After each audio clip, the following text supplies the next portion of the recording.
Hilton brings you new ways to stay. With experiences that let you capture the glory days. Introducing the Graduate Hotels. Each inspired by local college towns, these stays are always original and never boring. Get in touch with traditions all across the country and enjoy a stay that's a class above the rest. Book at Graduate Hotels with Hilton Honors Points at Hilton.com. It's a win-win. Hilton, for the stay. Hi, this is Mike, co-host of Realistic Sustainability, the podcast, which you probably already know, but I'm also the author of A Beginner's Guide to Greening Your Life. That was the book that led to our Facebook page, our Facebook group, and, well, even this show. It offers tips on promoting your positive footprint while decreasing your carbon footprint. So, if you want to read what started all of this, get A Beginner's Guide to Greening Your Life, available on Amazon, eBay, Etsy, or just visit greeningyourlife.org for more information. Thank you for joining the sustainable movement and promoting a greener future.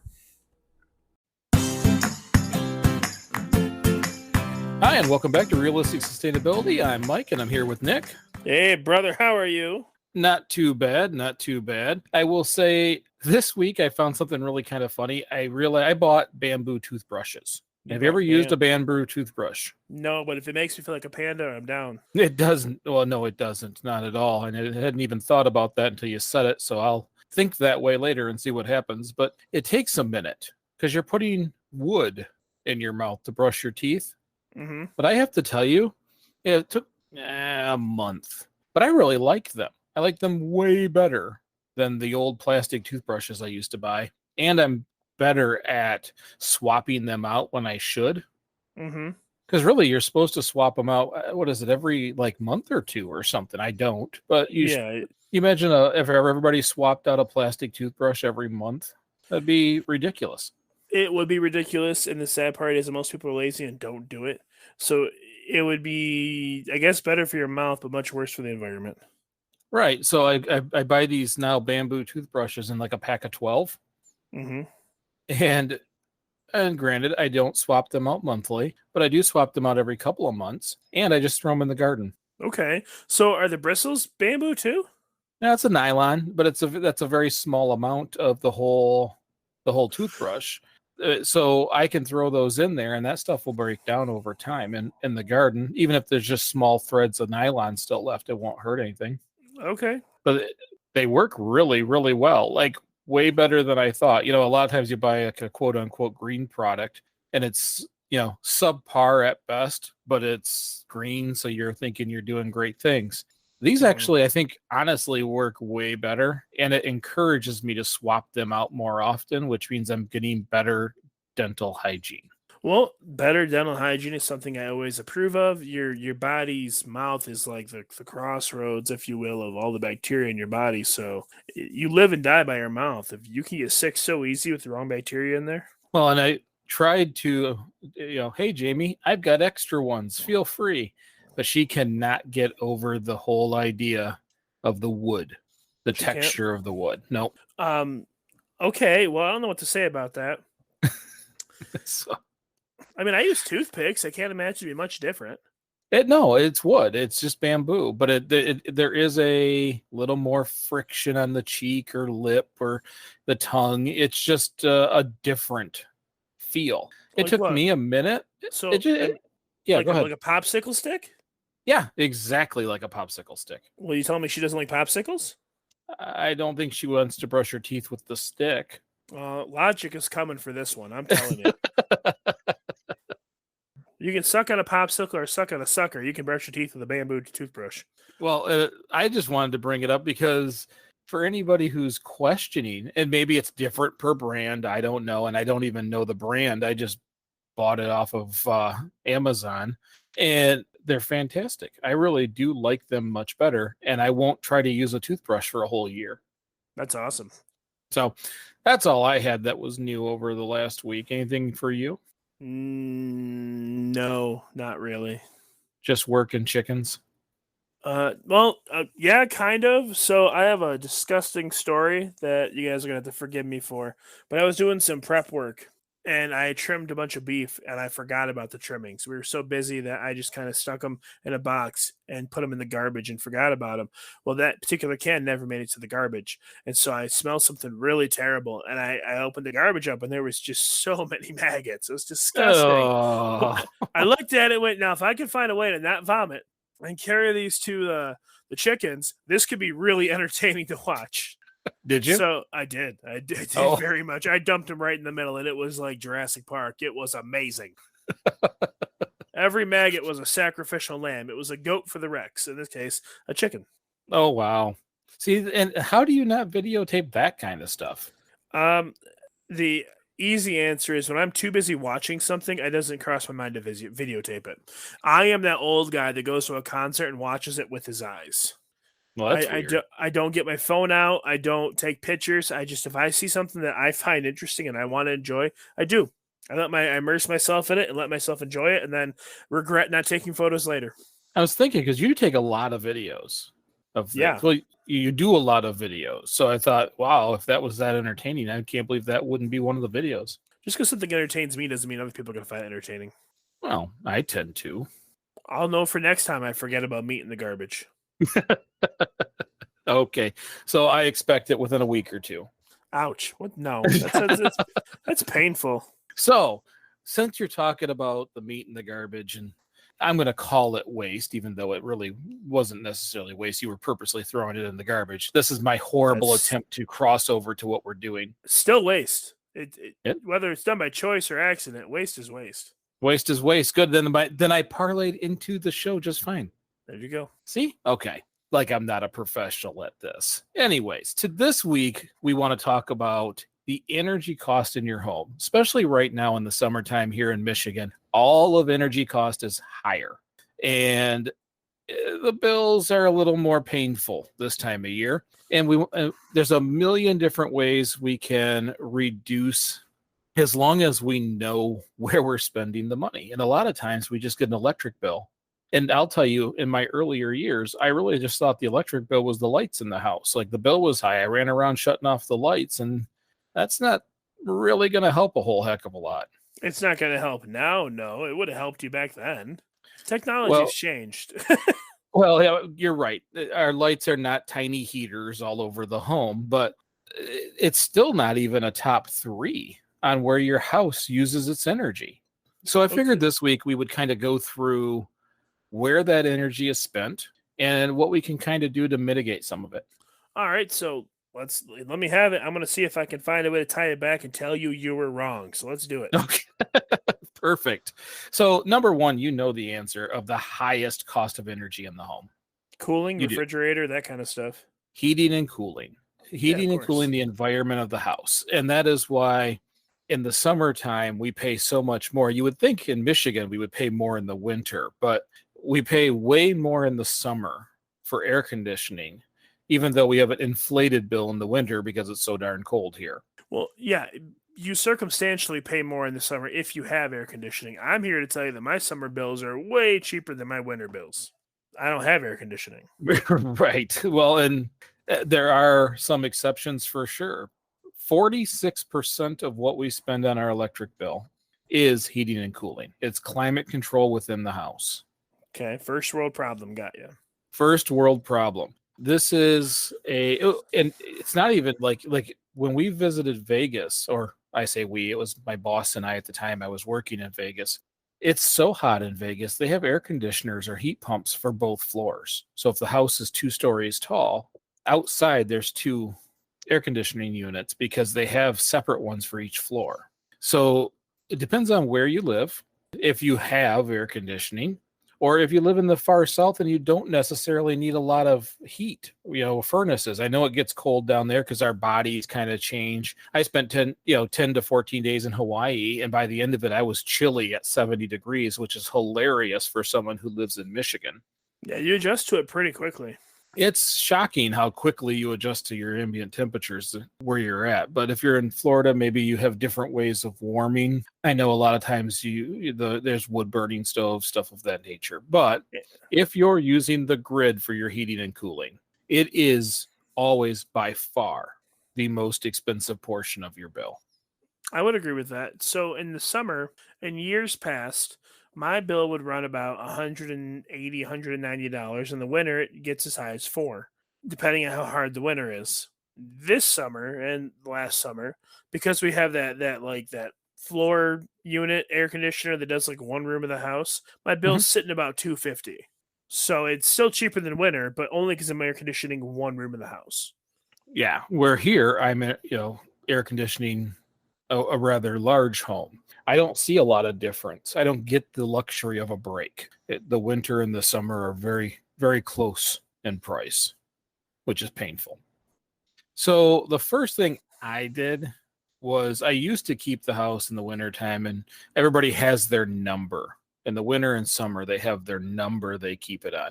What is your number for your heat? I don't have one. I think it's asinine.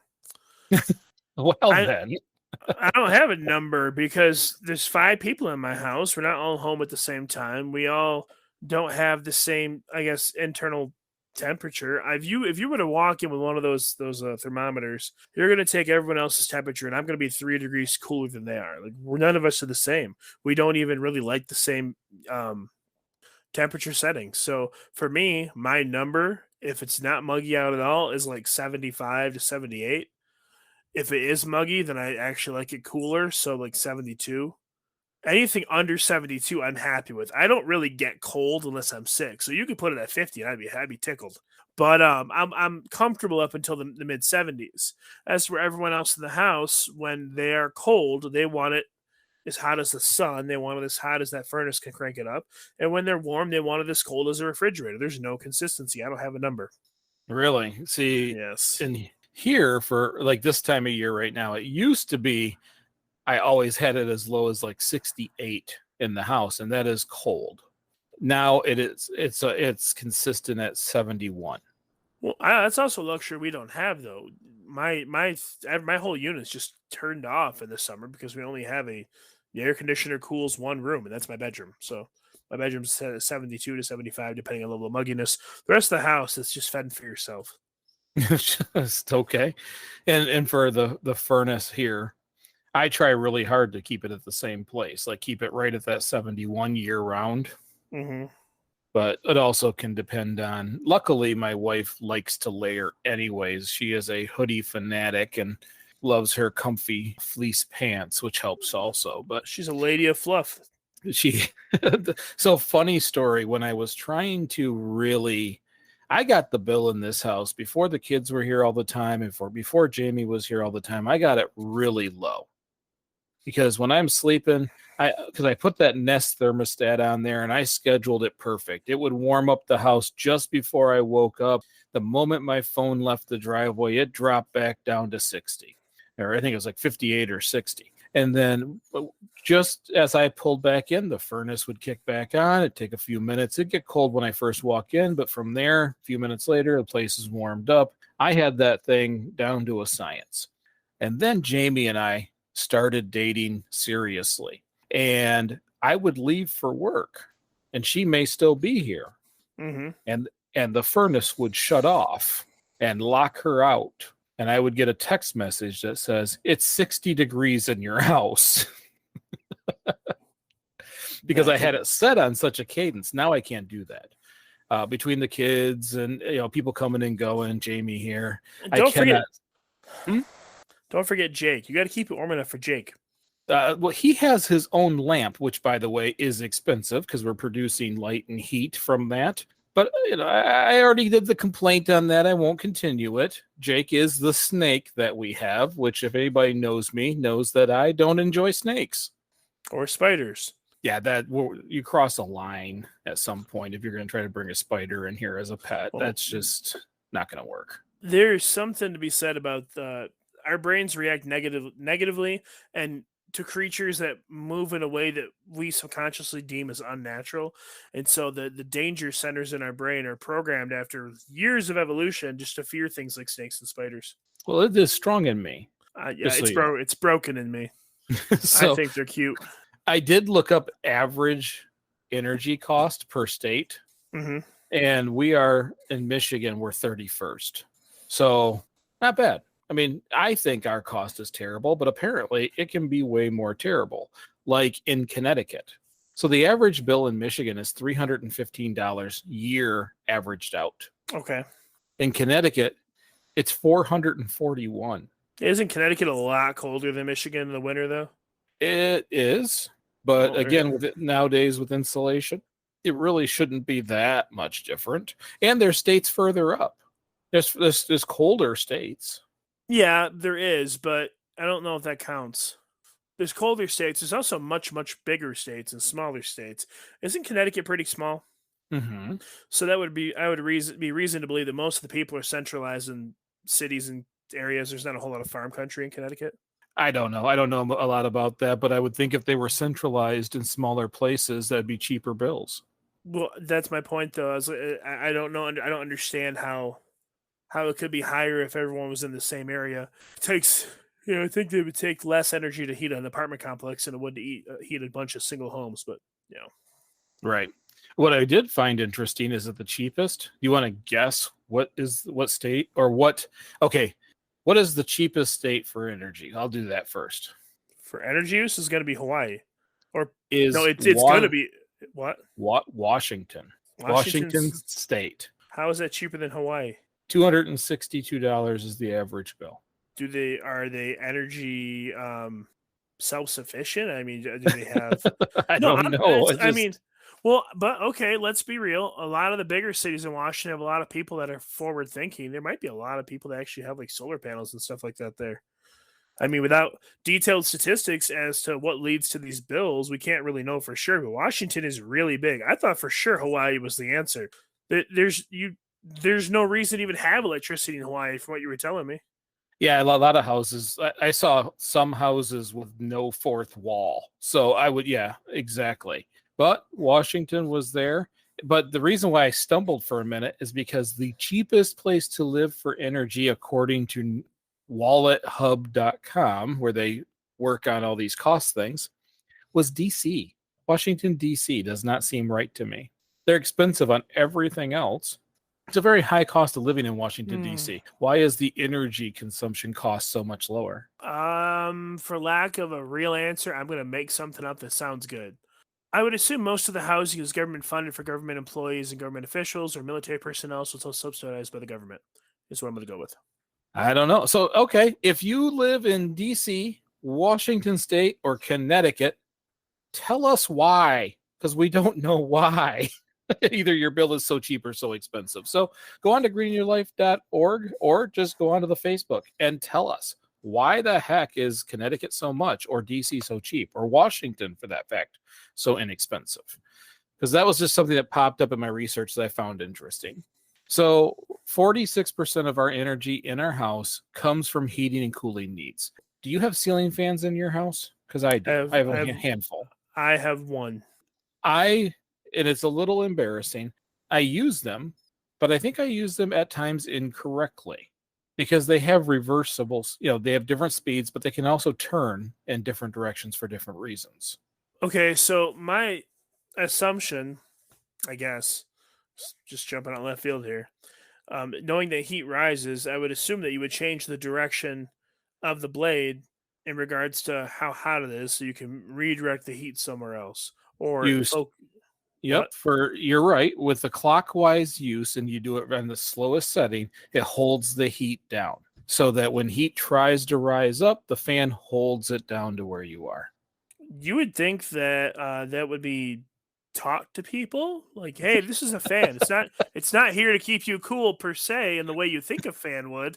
Because they're usually, when really you could call it a fan, but it's an air mover. It's all it is. So like most of the fans we have, with the exception of the ceiling fan, most box fans and standing rotating fans, they have 3 settings. You crank them up to high and you try to stay in front of it as long as you can because, it keeps you the illusion of cool. Now you are cooler than the air around you because it's just constantly pushing air onto you. But the moment you step out of that, it also makes you far more susceptible to how warm the house really is. So, I mean, I guess I never knew how to properly use a ceiling fan. Not too late to teach an old dog a new trick. Yeah, so if you switch it to counterclockwise and turn it on high, that is for cooling the air. It pushes, that cool air back down towards us. It creates cool air. So there's a way to hold down heat and a way to speed up the air to cool it down. Hmm. So there's actually a science to the fan that we've all just turned on and turned off half the time. You'd think they would put a better angle on the fins. Well, it's all by direction. So counterclockwise or clockwise. Those angles are designed so you can just reverse it and it has a second use. Yeah.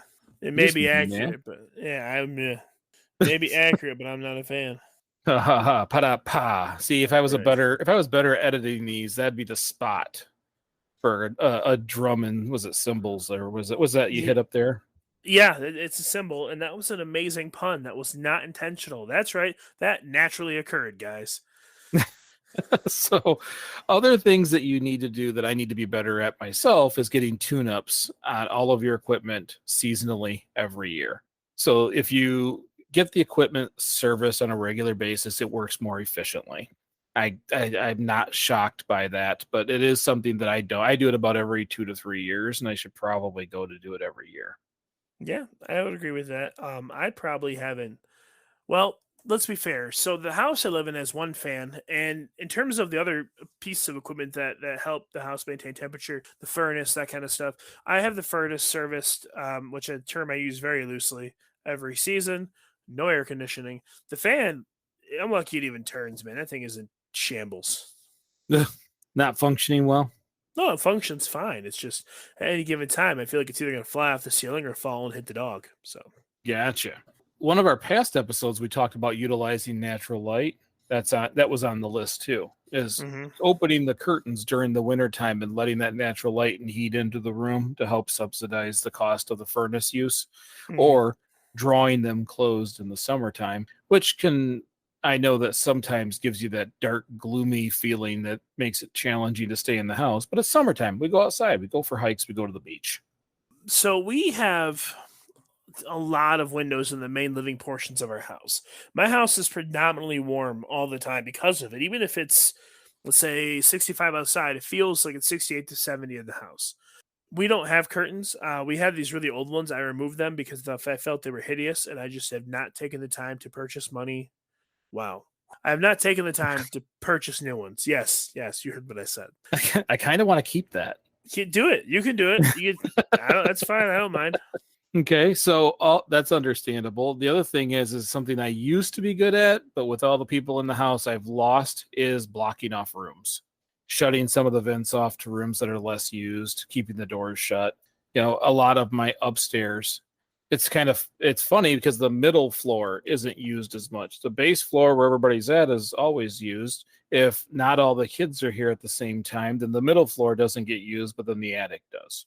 Yeah, absolutely. Because that's where I do a lot of work. But shutting a lot of the rooms off, closing the vents to those rooms, that's a miss for me too. I did it for a while, but I have certainly not kept that up, and that's another way to keep that bill down. That's something we never pay attention to that at all. I never even considered doing that. Or just simply opening a window on a really nice day. I recently realized that it was like 74 degrees outside and partly sunny, but the air conditioner was set at 71. So I'm using air conditioning on a gorgeous day. Yeah, that's not a bad day. Especially if it's got a nice breeze. You can open up windows on opposite sides of your home, get the air coming through. Mm-hmm.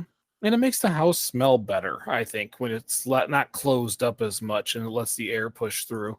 Or it's just my joy of the outside smells. Plus, we're just now growing a lilac bush, so that lilac bush is outside of a certain set of windows, so that when I open those windows and the adjacent windows, when the wind comes through and the air comes through, it's going to blow the smell of lilacs through the house. That's awesome.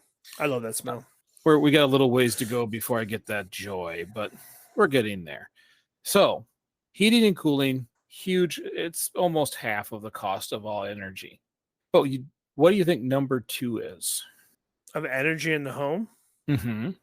I would say things that draw power when you're not using them. Refrigerators, electronics, phone chargers, stuff like that. Well, and in this list, appliances are separate than TV and other. Okay. But neither of those are number 2. Great, I'm right again. What? No. And this is one that we can all fix at some point. There are some things in the house. The house that I bought has a lot of these fixes already on it because the gentleman who owned this house before me worked for Consumers Energy, and I think he didn't like to give his paycheck back to them. So he did a lot of I good support things. that.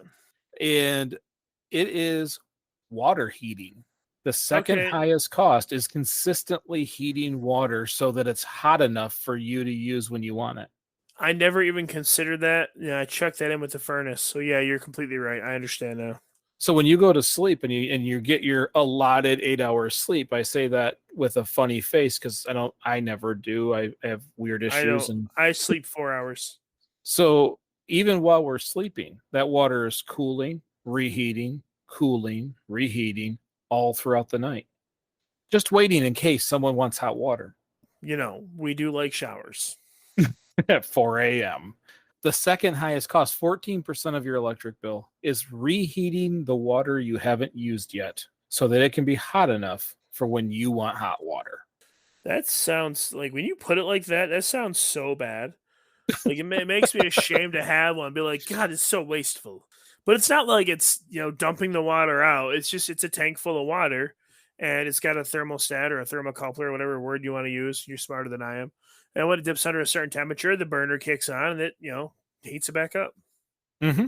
It's exactly what it is, and it's a modern day house thing, and it's been around for generations. But it's expensive, and it's expensive energy wise. So that it's the part that always drives me nuts is it's another preparation. We're spending so that it's prepared, and if you go on vacation, it's still prepared. When I Yep. was in Hawaii, if I didn't turn it down or off, it was going to be prepared the whole time in case someone broke in and needed a shower. Well, listen, crime is hard work, and sometimes it makes you stink. So why not stay fresh? So the easiest way is when the time comes and it's time to replace that water heater. And I say it funny because my whole life I called it a hot water heater, which is silly. If the water's hot, why am I heating it? So my verbiage has always been so I stop and have to think about it before I say it. It's just a water heater. You can call the fridge a hot water cooler. That makes I you feel better. So obviously tankless units that you see now, those on-demand units, are Yep. becoming more and more affordable. So it's getting to a point where at some point when it's time to replace the water heater, we can do it with something that is way more efficient. It cuts that cost in half at minimum. One of the things that I find kind of pointless about water in your home is when you think about like where you have water in your home, every single place, with the exception of one, possibly two, but every place inside your home, if there's water to it, you have hot and you have cold. With the exception of the toilet, you have both. And every sink and the tub, you have both. I Mhm. personally don't think you need hot water to wash your hands. It doesn't help. The water doesn't get hot enough to do anything unless you have grease on your hands and it cuts the grease. If you're going to wash your hands in water hot enough to kill bacteria, you're cooking your skin. Well, and it's some of that is a comfort level. People like the options. I like a lukewarm, so they've got the just right, so they can get it to that temperature. Yeah, and that's great. I like a low consumer's bill, so I would like to minimize the use of the hot water. It makes sense why you have it in your shower. The other possibility is like a hose nozzle. Hose nozzle is just straight cold water. I, Right. I just don't. When you think about it, people don't even consider there's a water line in their toilet, and so why do you need hot water at all the sinks? Especially like houses that have a dishwasher that heats the water up anyways. Like, why does it need a hot water line? Right. Well, and that water is obviously cool while it sits in the pipe, and then it's got to run for a while before you get to hot water anyways. Mm-hmm. So let's say you can't replace the water heater. Other things that you can do is you can, and which I've done here, which it took a little while for Jamie to get used to, I've turned down the temperature in which it heats to. Because you can heat water in a water heater to the point of physical harm. But because at the time I had younger kids and I was trying to reduce the bill, I dropped it much lower. Now, according to research, it says it should be somewhere below 120 degrees Fahrenheit. Mine is below that. I can tell you that. But we still have warm showers. No one really complains. I've never had a person say your shower doesn't get warm enough. I do know that I have a few family members here who like to leave looking burnt. My wife is like that. She wants it to melt her skin off. She's got she's got like a reasonably dark olive complexion. Her skin's not as dark as ours, but I mean it's definitely not pale. But she'll come out of the shower and it's red, like it is Irish red. I do think, given the opportunity, Jameson would do the same. I mean, it doesn't take a lot to make her pinken up or redden up. I've wrapped my water heater and insulated it so that it will hold the heat longer and kick on less. That was on the list. And also, I have pool noodles on all the hot water lines. Mm-hmm. And it's just something that, as I found them, I added them. I didn't go buy any. It's just, I would find them at garage sales or this or that. That's why most of them are gray, but a lot of them are like fluorescent colors in my basement because it's just whatever I could find. To wrap the pipes holds the heat, does it a little bit longer, and keeps it from turning on more often. And it also, if you have hot water right from the very get-go, you don't let the water run as long waiting for the hot water. Okay, well, I mean, I personally am a fan of the on-demand systems. My brother and sister-in-law have one. I think they're amazing, and I wish I could have one for this house. But until then, I'm just gonna baby the water heater I have. Well, and then the last thing, I made jokes about it earlier, is if you're going on vacation, turn that thing either off or way, way, way down. Yeah, that makes sense. I never even considered, this is going to sound ignorant, but it never dawned on me I could even turn it down. So I took the last one out in December and realized that they have a thermostat that I can adjust on there. Yeah, I had no idea. So if you're gone for a week or you're gone for 2 weeks, you turn it down all the way down. So, if you don't want to relight the pilot light or whatever, however it functions, then just turn it all the way down. It'll reduce the bill probably around 10%. That's from that huge. One action. That's $40, man. That's good. Right. So that's the first two things. And that's the bulk of the household right there. That's 60% of the household was heating and cooling and consistently rewarming water. So now we're starting to get to the more known things. Guess number 3. I'm just going to make you guess them all because it's fun. We're going to go with appliances. He's going with appliances, and you, my friend, are correct. Appliances. I took you wrong again. You are correct that appliances is number 3. And it's very interesting because there's a lot of little things that you can do. The first one is a big one for refrigerators that I didn't do until this year, is clean the back grate and underneath the refrigerator, because it's the airflow that works through the system that helps it become more efficient. And if it's more efficient, it does its job quicker and runs less. Good. Have you ever cleaned the back of your fridge? This fridge I have now, it was my grandmother's, so we got it in early January, and we cleaned it before we brought it over, but since then, no. What did the old one look like when you pulled it out? The old fridge? The back of it. It was fine. Why? No, because when I pulled mine out, it looked like a furry blanket. Well, but not all refrigerators are built like that, though. This didn't have anything on the back like that. The back of it was just solid metal. Oh, wow. No, mine has coils and things run across the back that help for cooling. So there's that to do with refrigerators. Did you know that if you have leftovers that are hot, you should leave them to an ambient temperature before putting them into the fridge? Yeah, otherwise they warm up everything else that are in there.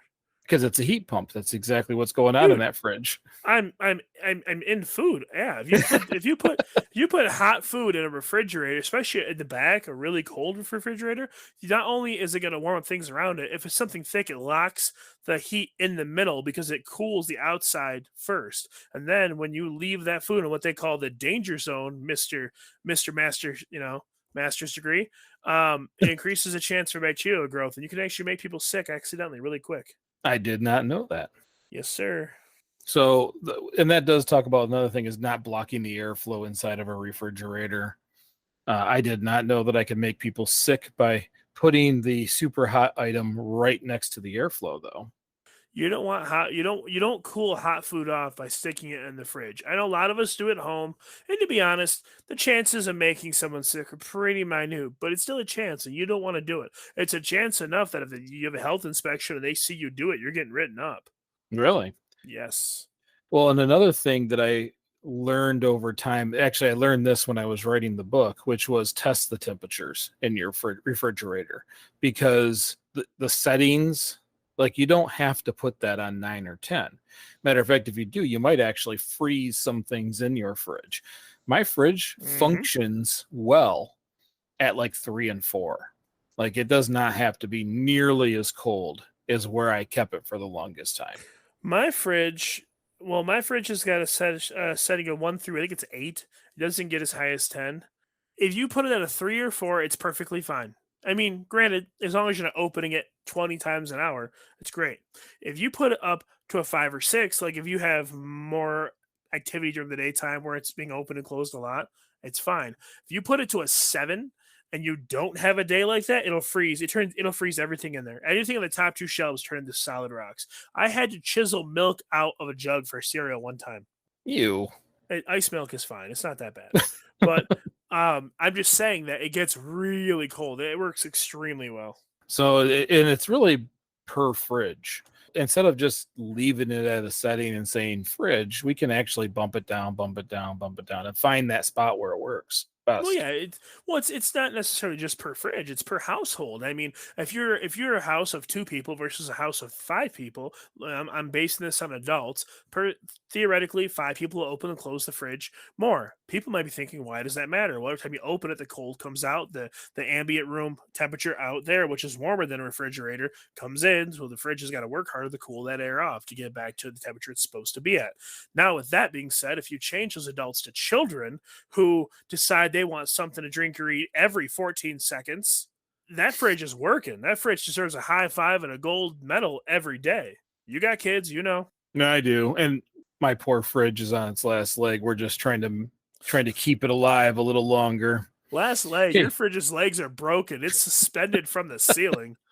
All right. So, just in case anybody's wondering what we're talking about, my refrigerator came with the house. They had to take some of the legs off to fit it in the space that it's in, and then they also had to notch out the top of the cupboards for it to fit, which means it's an awkward size. I would have to either A, open the hole, which is probably what we're going to do because Jameson hates shelves higher than 5'4".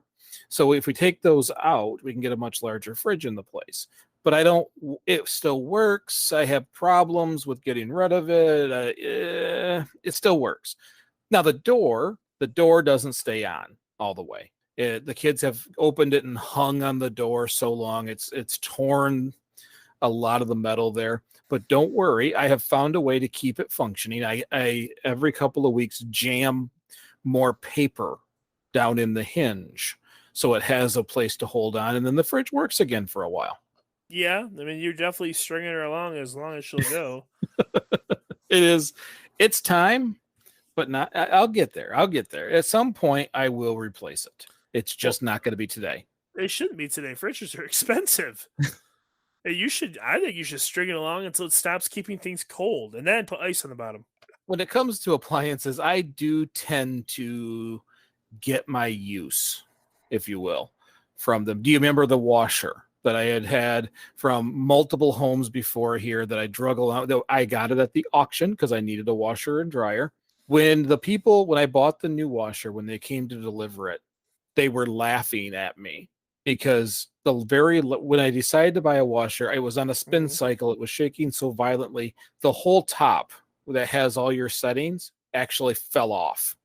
It was just hanging by the wires. That's when Jamie said it was time for me to get a washer.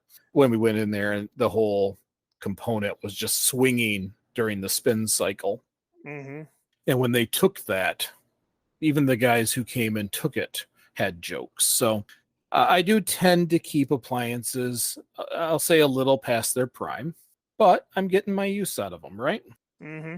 So a couple of things you can do, especially in the summer times or in places that like in down south where it's warmer per se most of the time, is utilize our grills more instead of ovens.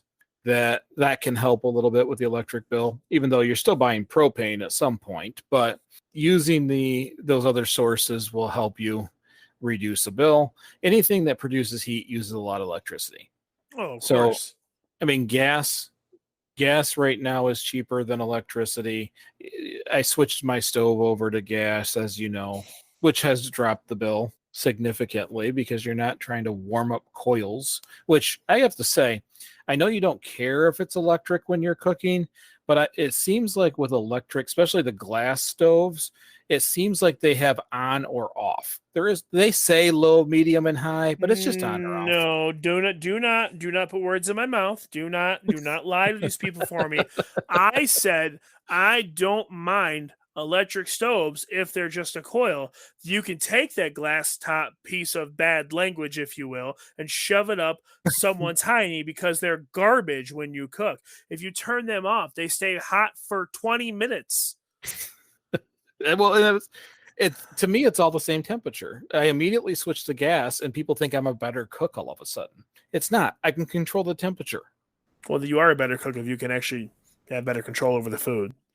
But instead of using the indoor appliances as often, use the grill. Use something outside. A lot of people charcoal grill, which is even better. Now we go to my fun washer and dryer. When I did studies at U of M about energy, do you know what the biggest way to save money on your dryer energy consumption is?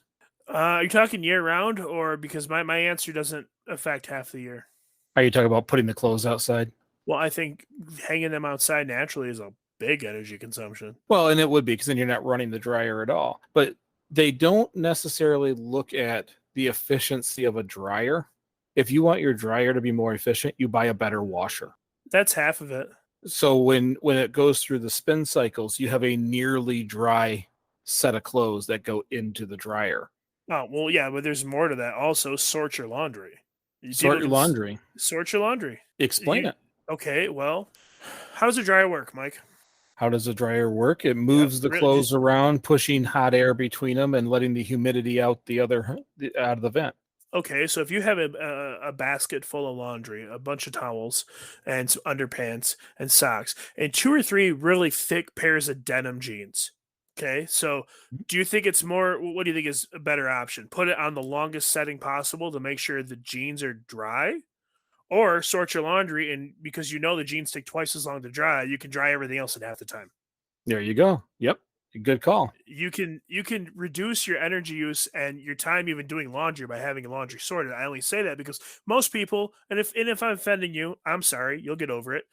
Most people, when it comes to denim, wear their jeans 2 or 3 times before they decide to wash them. And to each their own. I don't care. But if that's the case, make sure your laundry's sorted. It's no different than when you sort them when you wash them. I mean, you don't want your colors to bleed into your whites, and you want to be able to bleach your whites, and you don't want your blacks to get, white lid spots on them. So you're going to have your laundry sorted anyways. So make sure it's sorted when it goes in the dryer. Good call. And make sure you have full loads. Well, I mean, yeah, you don't want to run that and waste all that water for one pair of jeans. There's also the hot water discussion here too. With proper prep, you don't have to use hot water to wash laundry. I have cold water hooked to both of them on the washer. Okay. So if someone says I'm going to wash this with hot, they can't. It doesn't exist.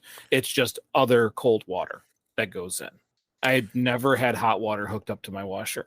If you have clothes, and because I work in kitchens, I experience this a lot, they get greasy, and you don't treat the grease spots before you wash it, they will set and they'll be almost impossible to get out.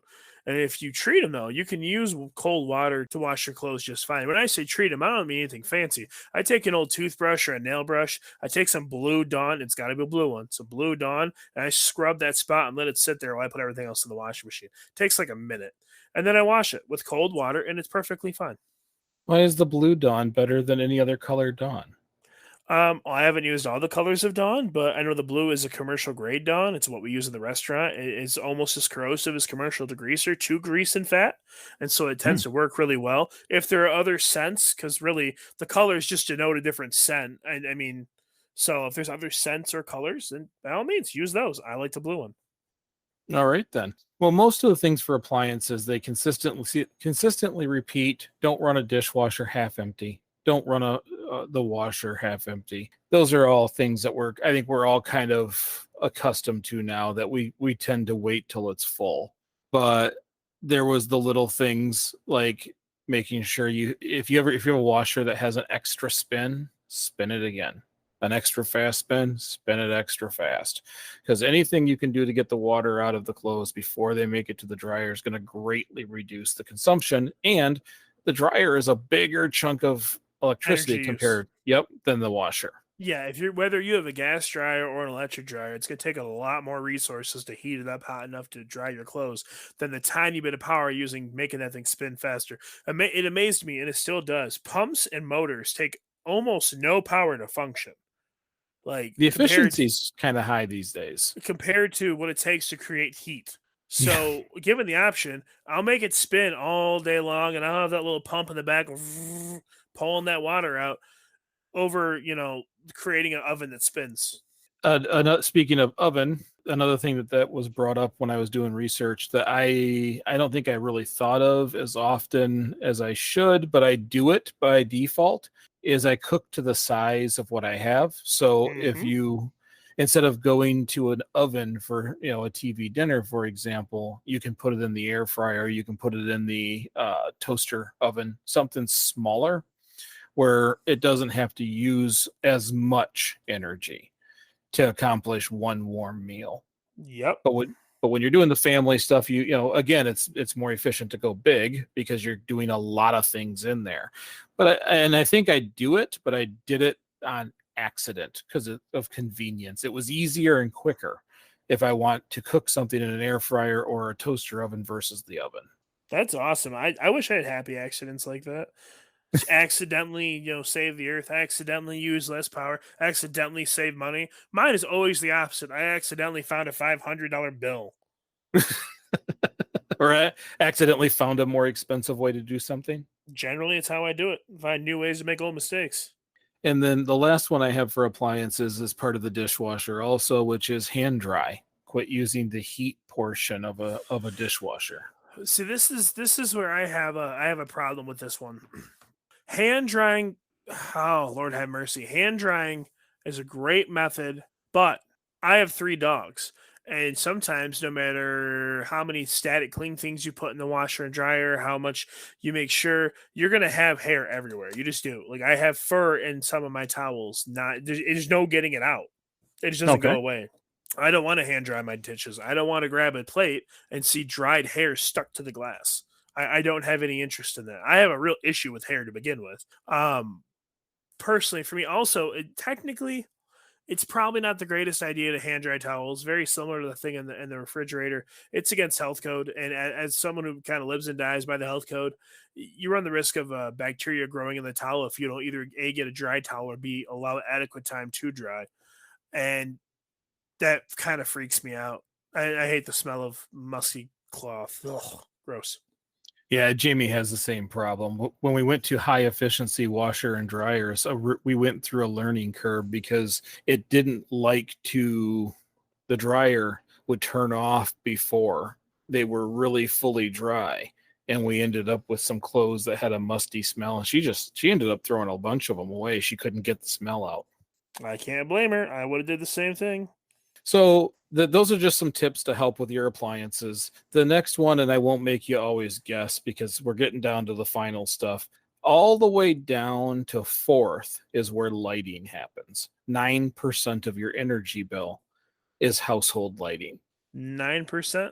9% of an average electric bill is household lighting. And I still think that's going to continue to drop and dwindle as more and more equipment gets replaced, because you still have old ballast and old lights. If you go out in my garage and flip the lights on, you still got glass filled tubes generating light for me. Mm-hmm. But every time you get something new, your only option is LED. It does, from the lamp here that I work with here in the attic, everything is LED. It is much more efficient. Yes, It it is. doesn't create heat. It's a light emitting diode. It is very, very, very good at what it does. I personally think the LEDs are like a gift from God, without a better way to say it. I never understood why you would put a heat source in a refrigerator. I know I connect all these back to food service, but not even in a commercial sense. Like, you open your fridge, there's a light. Okay. Well, and restaurants is not different. You open your fridge, there's a light. You have a giant fridge you walk inside of. There's a lot of lights. And all they do is kind of, you might not realize it, but they warm it up like to a point where it's constantly running. And we had some CFL bulbs in a couple of our walk-ins in the past, and they're not really any better. In fact, to some degree, they're worse because not only do they create heat, but you have to let them warm up.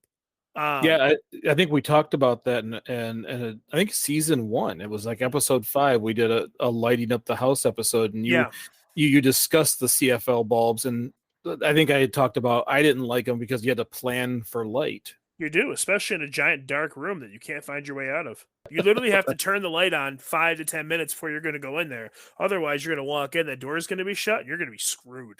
So if anybody wants to learn a lot more about light, go all the way back to season 1, episode 5. It also has my lovely wife in it, Jameson, and we talk a lot about light. So lighting, there's a handful of things. That whole episode covered most of it.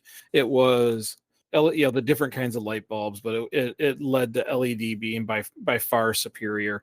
Being Oh, able yeah. to utilize your natural light. I remember she talked about putting surfaces in a house that would help move light around. I agree with that. I still think it's a great idea.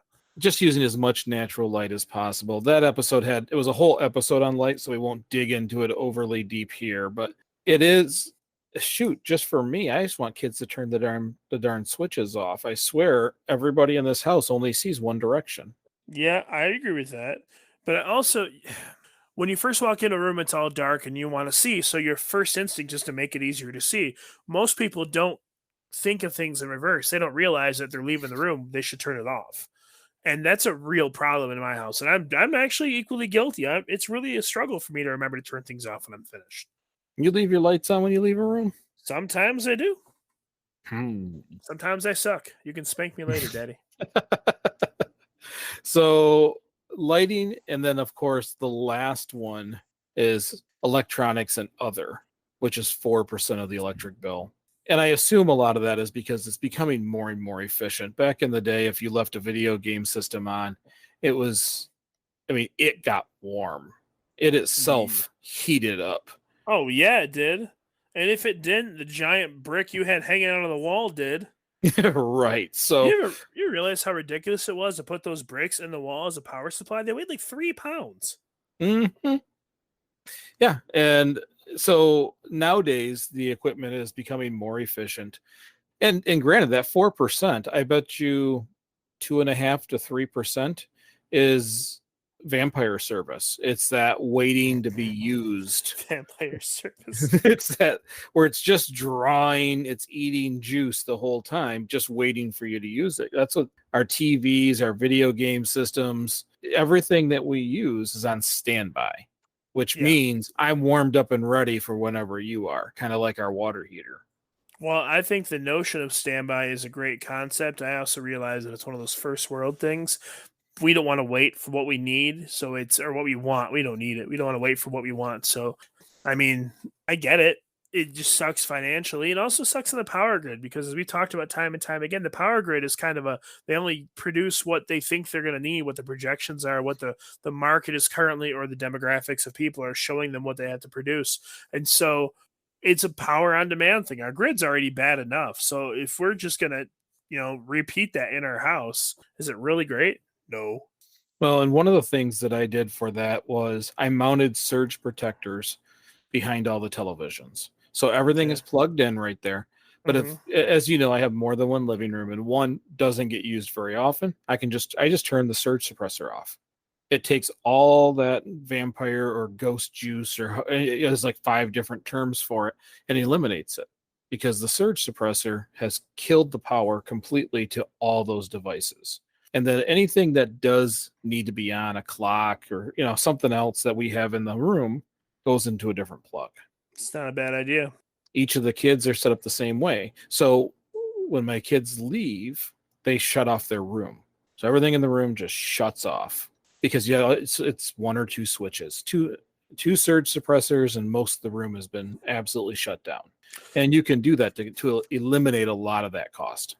Absolutely. I mean, because all those things that you're turning off are things that you want. They're not things you need. Televisions, electronics, DVD players, that kind of stuff. Those aren't requirements for life. Those aren't something you need for good food or to have a healthy, happy family. There's just things there for entertainment. They're first world things. Yep. So you don't need them. Not if you're not going to use them. They don't need that power.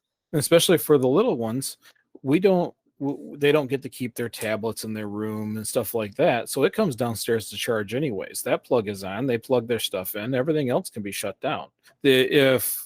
Other than maybe sometimes Alexa will tell them stories. They'll do nighttime stories, but the rest of the room can be completely shut down. And when they're gone, the whole thing can be shut down. I like that a lot.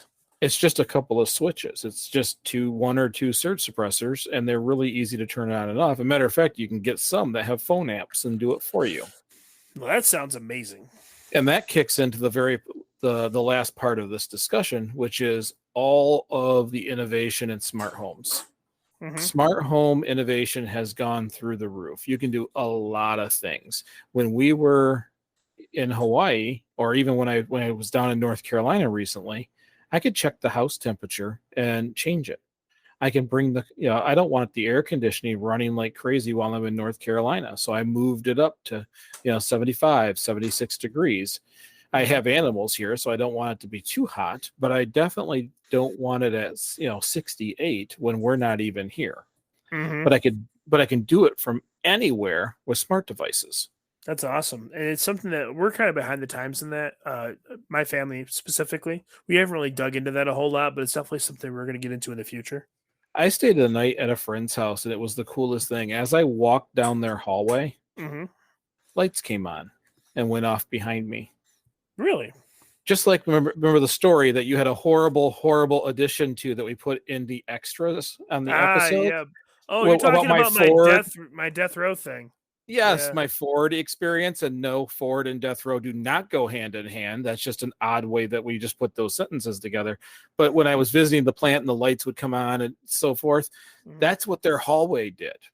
So it was little night lights. They weren't bright, but it gave me a runway to the restroom. You do know that I used 2 examples, and you picked the one that you intentionally cut out of the episode.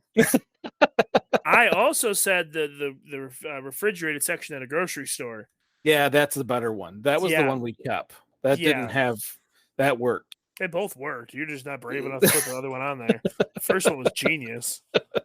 In case anybody's wondering, if there's some things that maybe, and I'm going to say Nick said, because, I don't say anything like that kind of stuff. If it's a little bit that should maybe not go on the show, we do keep it. And over time, we add it to the extras. So feel free to step onto the website and take a look. Nick says some really funny things. Yeah, I say some things that sometimes are funny. Sometimes I sound pretty ludicrous. But when you find those things and you think they're funny, you think they should be left in the episode, send, Mike an email at greeningyourlife.org and let him know. Just tell him, express your feelings that some of these ideas are worth keeping in. Anyways, back to our episode. I think I'm right. You'll be fine. You've been wrong before. It's okay. The smart home stuff is cool.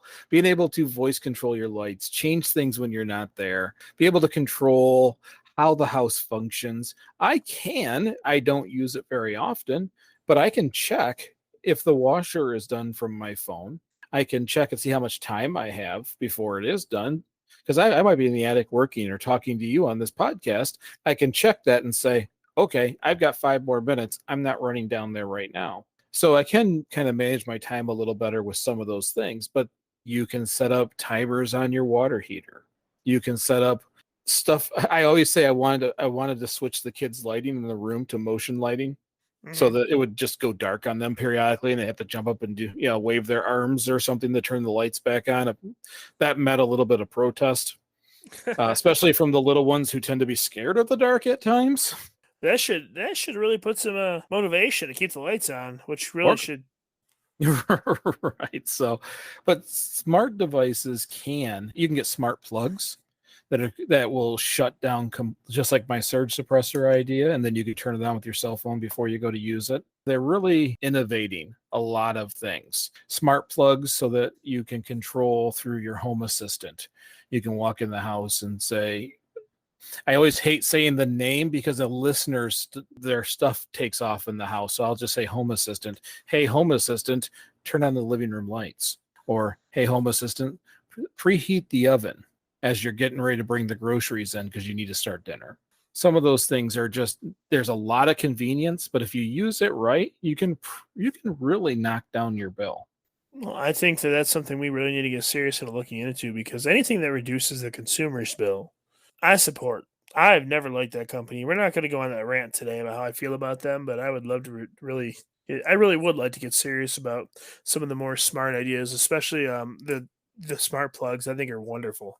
Yeah, you just little bit at a time, much like our little bit, big bit.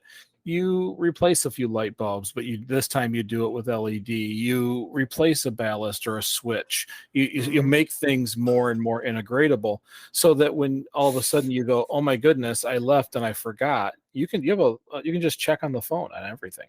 You can even change the temperature of the house.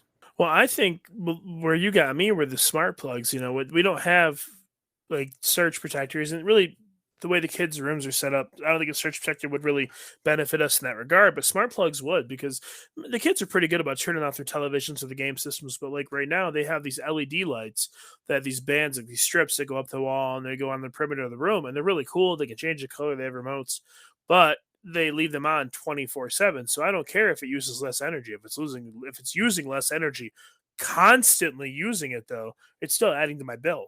So I would love to have something where I could just log into my phone and go bloop off.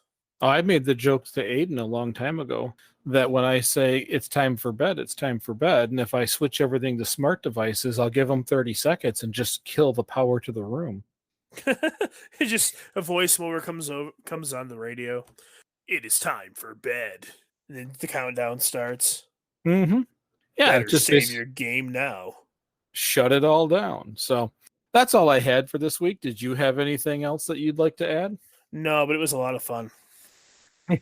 Well, we haven't done an episode bringing it back to the house in a while, and I wanted to make sure that sometimes we talk about large scale problems or large scale sustainability issues, but we want to bring it back home periodically, and that's what I wanted to do here. So that's all we have for this week. If you like this episode, share it with a friend or on social media. If you're looking for other ways to support realistic sustainability, you can become a monthly sustainer on the Anchor site, which we recently added another person. You can do it for as low as 99 cents, and Nick and I greatly appreciate it.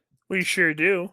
And if those don't work for you, you can always leave a 5-star review on any of your favorite podcast platforms. Those do really help more than you think. When you leave a review and say kind things, first of all, it helps other people find us in the search engines, because the more interactions, the more it shows us when people search. But second of all, if someone's not quite sure they want to listen, it's your words that encourage them to give us a shot. So we appreciate that. All of you, thank you again. And just remember, we only have to get a little bit better each day. Little bit, big bit. I'm Mike. I'm Nick. And we'll see you next week.